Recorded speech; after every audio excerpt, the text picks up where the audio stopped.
જય માતાજી મિત્રો. તો આજે છે પૂજા કુકિંગનો મિની વ્લોગ. તો આ મિની વ્લોગમાં તમને જોવા મળશે કે આપણે આપવાની છે આરુ દીદીને સરપ્રાઈઝ.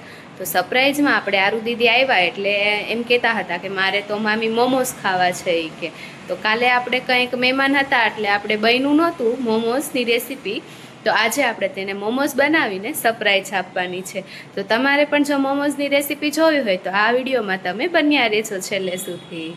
તો મોમોસ બનાવવા માટે આપણે અહીંયા શું વસ્તુ લીધી છે તે તમને હાલો બતાવી દઉં. તો સૌથી પહેલાં આપણે અહીંયા કોબીજ લેવાની છે, કેપ્સિકમ મરચું, ગાજર, ડુંગળી અને મારે આરુ દીદી માટે ચીઝવાળા મોમોસ બનાવવાના છે એટલે મેં અહીંયા ચીઝ ક્યુબ પણ લઈ લીધું છે. તમે એ ના હોય તો પણ ચાલે. અને આ ડબ્બામાં મેં લીલા ધાણા ભરેલા છે એટલે લીલા ધાણા પણ લઈ લેવાના છે આપણે. તો મોમોસ બનાવવાનું આપણે ચાલુ કરી દીધું છે. તો એના માટે આપણે અહીંયા ગાજરનું કટિંગ કરી લેશું ઝીણું ઝીણું. ત્યાર પછી આપણે કેપ્સિકમનું પણ ઝીણું ઝીણું કટિંગ કરી લેશું અને કોબીજનું પણ ઝીણું ઝીણું કટિંગ કરી લેવાનું છે. આવી રીતે આપણે જે તમને વિડીયોમાં બતાવ્યું તે બધી જ વસ્તુનું આપણે ઝીણું ઝીણું કટિંગ કરી લેવાનું છે. તો ચાલો આપણે બધું કટિંગ કરી લઈએ હવે.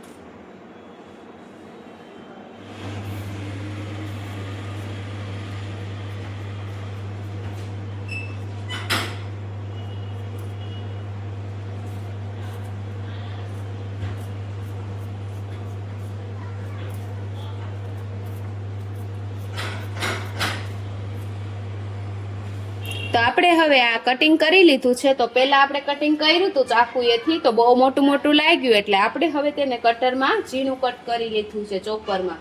તો આ રીતે આપણે કટિંગ કરી લીધું છે. હવે આપણે તેમાંથી આપણે આ રીતે હાથમાં લઈ લેશું અને હાથની મદદથી આમાંથી જે પણ શાકભાજીમાંથી પાણી છૂટે એ બધું પાણી અલગ કરી લેવાનું છે આ રીતે, જેથી આપણા મોમોસ છે તે એકદમ સરસ બનશે. તો આપણે બધું પાણીને જુદું કરી લેશું.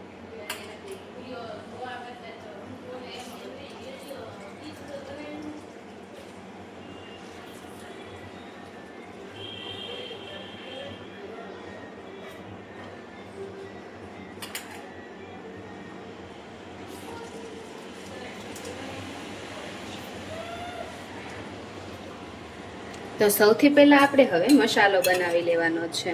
તો સૌથી પહેલા આપણે આમાં 1 ચમચી જેટલું ઘી એડ કરી લેશું. તે ઘી ગરમ થઈ જાય એટલે આપણે તેમાં આપણે જે આ ઝીણા ઝીણા કટિંગ કરેલું ગાજર, કેપ્સિકમ, ડુંગળી અને કોબી હતી તેને સાતળી લેવાનું છે.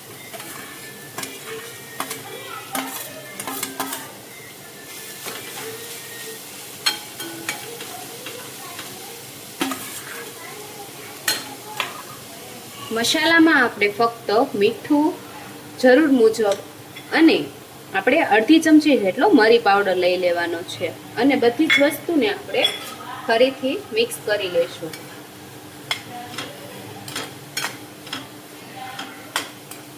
હવે આપણે તેને શાકભાજી છે તે અધકચરા ચડે ત્યાં સુધી આપણે તેને રહેવા દેવાનું છે.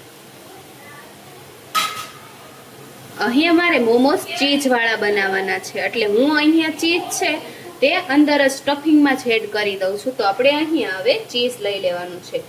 તો અહીંયા મેં 1 ચીઝ ક્યુબ લીધું છે અને તેને અત્યારથી જ હું અંદર એડ કરી દઉં છું.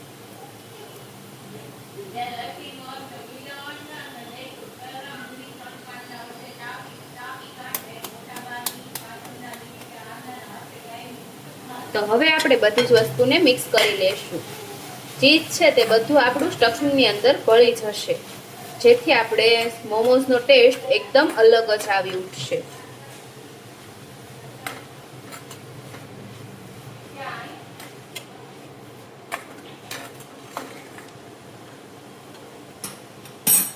તો હવે આપણે જે સ્ટફિંગ છે તે એકદમ ચડવાની તૈયારી જ છે. તો આપણે તેમાં અડધી ચમચી જેટલો ચીલી સ્પેક ઉમેરી લઈશું.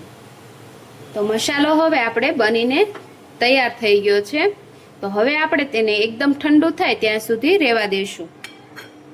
તો હવે આપણે લોટ બાંધી લેવાનો છે. તો લોટ માટે અહીંયા મેં અંદાજે 1 વાટકો જેટલો મેંદાનો લોટ લઈ લેવાનો છે. આપણે તેમાં આપણે 1 ચમચી જેટલું મીઠું અને આપણે એમાં 1 પાવડું જેટલું મોણ આપી દેવાનું છે. તો હવે આપણે તેમાં થોડું પાણી એડ કરી લઈશું અને સરસ એવો લોટ તૈયાર કરી લેવાનો છે.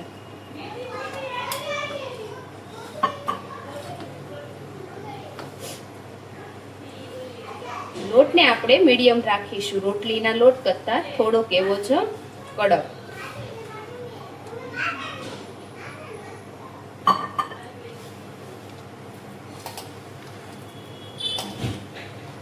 તો હવે આપણે લોટ બાંધીને તૈયાર થઈ ગયો છે. તો સૌથી પહેલા આપણે હવે લોટ બંધાઈ ગયો છે એટલે રોટલીના સાઈઝનો આપણે હવે ગોળનું લઈ લેશું અને તેને આપણે પૂરીના માપનું વણી લઈશું.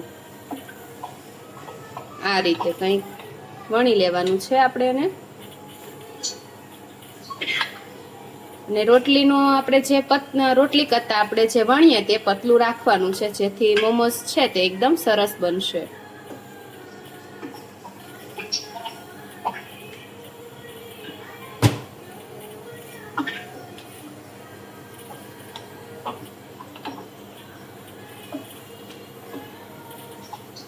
આ રીતે આપણે આટલી પૂરી પતલી રાખવાની છે કે આપણે જે આ પકડેલી હોય તો એ આપણા પાછળથી આપણો હાથ બતાવી શકે આપણને. આ રીતે આટલું પતલું આપણે પડ કરી લેશું. પૂરી વણાઈ ગઈ છે એટલે આપણે હવે તેમાં મસાલો ભરી લેશું. તો મસાલાનું માપ આપણે 1 થી 1.5 ચમચી જેટલું જ રાખીશું, એટલે આપણે પરફેક્ટ માપ થાય અને મસાલો પણ સરસ એવો સમાય જાય, જે અને મોમોસ છે તે ફાટે પણ નહીં. તો આ રીતે આપણે તેને પછી ઉપરથી વાળી લઈશું. તમે ગમે તે શેપ આપી શકો છો. મેં આ રીતે ફિટ કર્યું છે, તમે કઈ પણ રીતે ફિટ કરી શકો છો તેને.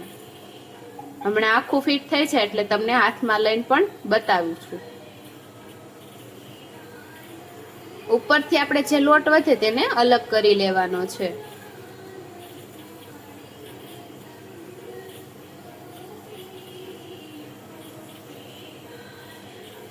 તમે ચાકુની મદદથી કે હાથની મદદથી તેને અલગ કરી શકો છો આ રીતે.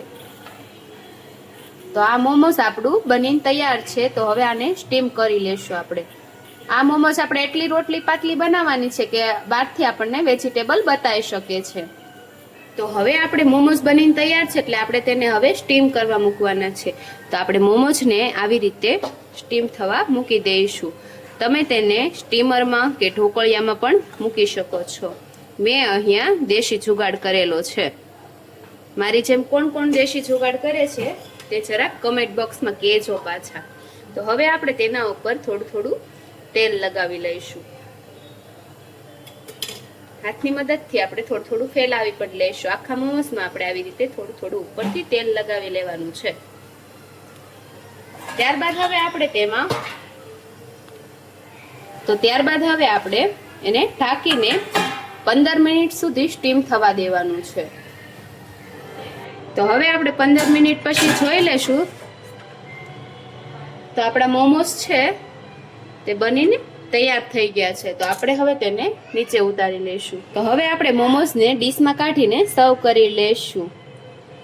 હવે આપણે મોમોસ પણ બનાવી નાખ્યા છે, બેન માટે ફરાળ પણ બનાવી નાખ્યું છે અને હવે આપણે તેમને આપવા જવાનું છે. તો તેના રિએક્શન કેવા થાય છે તે જોવા માટે વિડીયોમાં બન્યા રહેજો. તો ચાલો બેનને ને આરુ દીદીને બંનેને પોતપોતાની વસ્તુ આપી દઈએ. તો આ બેનનું ફરાળ છે સૂકી ભાજી અને આ આરનાના મોમોસ છે. તો બેયને આપવા જઈએ. હાલો મારી હારે તમે પણ. આરના દીદી તારા માટે સરપ્રાઈઝ છે. મોમોસ ગઈમું તમને મોમોસ બનાવ્યું?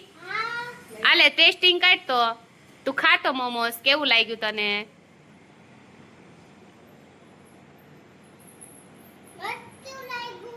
મસ્ત લાગ્યું. Thank you mummy. Welcome. Aru દીદીનો તો મારા મોમોસ બહુ જ ભાવ્યા. તો તમને મારી રેસીપી ગમી કે નહીં તમે જરૂરથી મને કમેન્ટ કરજો. તો મારા વિડીયોને લાઇક શેર અને સબસ્ક્રાઈબ કરતા જજો. તો ફરી મળશો હવે આવા નવા પૂજા કુકિંગના મિની વ્લોગમાં, જેમાં તમને નવી નવી રેસીપીના વિડીયો જોવા મળશે. તો ત્યાં સુધી બધાને સીતારામ.